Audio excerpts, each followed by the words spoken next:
To her that we have so many people whose lives she's touched, people who may not have known her personally, but who have heard of her or read of her, gathered here today. We have some of our staff who met her when she came to inaugurate the Inclusion Mela that you saw in the AV. We have students from across the Asia-Pacific countries who come here to study and who are fighting discrimination and oppression in their respective countries, who are here to listen to tributes. We've got people from Mongolia, from Jordan, from Nepal, from Bangladesh, of course India, and Myanmar, all over here to listen to all that our renowned speakers today are going to be sharing with us.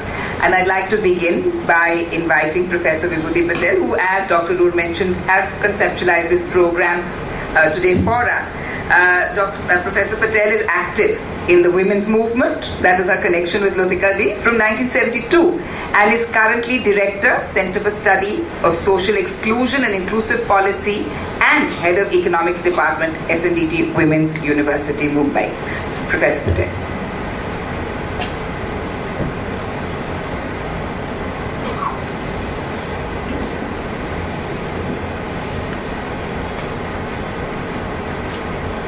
Friends, after Dr. Alu's speech, I am speechless. But we all knew Lotika Di, she was so dear to us. I don't claim that I was part of her inner circle, but in the women's movement, she was the one who touched our head and heart. It was in 1980 that we received this open letter written by 4 professors of Delhi University. In 1972, a young tribal girl, Mathura, was raped by 2 uniformed policemen at dead of night in front of all villagers. Throughout the night she was screaming. Mathura case, you all know that even Mahashweta Devi's Dopri, all those who have read, how it sensitized each and every core of Indian society. And it was Lotika Di was the conscience keeper. She was a professor of Delhi University Law faculty who introduced question of rape. She was the first teacher, I think, in India who spoke about rape in classroom. Even at that time, no decision-making bodies were even ready to speak this word. They would speak in a hush-hush tone. And this open letter was an eye-opener. It was the correct understanding on violence against women, how patriarchal control over women's sexuality, fertility, labor, kept women in a perpetual state of subordination, subjugation, injustice, and it was the most effective way. And the kind of education we got by this open letter, because when we Bombay feminists received, we had a feminist network, we all were homeless nomads, I told Dr. Alu, and we used to camp in Sonal Ben's house. And in feminist network, we received this letter and we decided to cut the stencil of that letter, distributed amongst all those whom we knew. Meher Bestanji, this thing, I think Amar also helped me in making cyclostyle copies. We had a cyclostyling machine in the house. We distributed some 100 copies to all the friends we knew by sending it. And in response, 11 women came.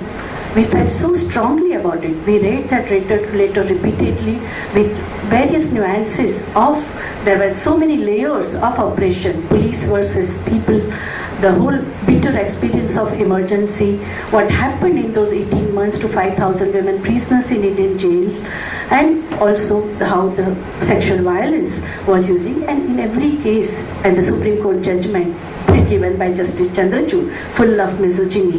There was a prejudice against a tribal girl, poor girl, landless laborer girl, and a woman who had a boyfriend. And it was in this context that the whole campaign started. Bombay was the first city in our country to start Forum Against Rape.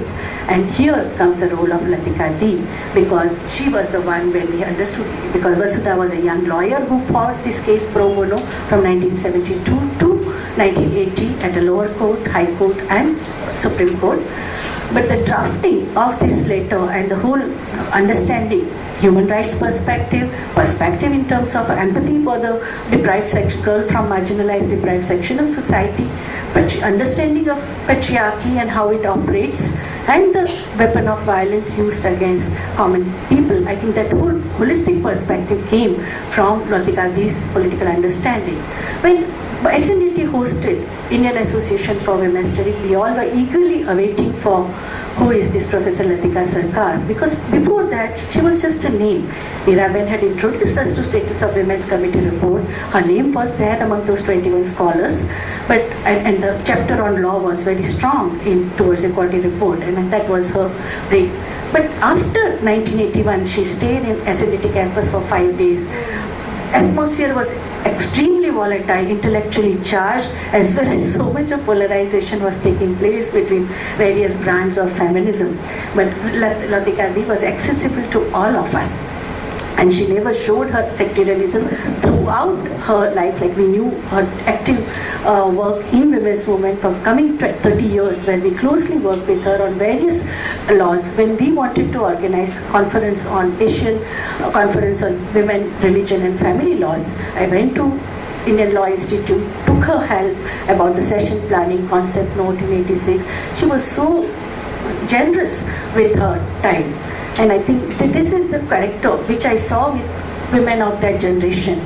Even when I was pregnant and I delivered a baby, my baby would cry in the meeting, and they wanted me to write alternate country report. Government of India had given a very rosy picture of Indian women's status in the decade of 75 to 85. But it was Meenadi and Lotika, they insisted that yes, Vibhuti should write it. But my mom said, no, she's pregnant, she can't do it. But they said, no, we all are there. And all these senior women, feminists, women studies scholars, wherever I traveled with them, they all nurtured me. Conferences and meeting, my daughter would cry continuously. None of them made me feel persecuted. They said, don't worry, Vibhuti, just feed her. Go out for 10 minutes, she'll be okay. And that kind of an environment, I think, in which we young women who flourished, and it is because of that. These are the women who had head, who were intellectually so articulate, but they also had heart. They knew how to mentor a younger generation. Currently, whatever Indian women's movement has achieved, women's studies movement is percolating. It is going to, I was in Mysore and I saw more than 100 researchers voluntarily coming for a research methodology workshop in women's studies. I think the seed they have sown and the strong understanding about conceptual clarity, analytical rigor, and the commitment to the people. Whether your intellect is a weapon to kill your adversary or score marks, or your intellect is for liberation of humankind, for hand-holding of the people who are at the receiving end of the system. I think this is what we have learned from Lotika, and I think that following her path would be the best tribute to Lotika.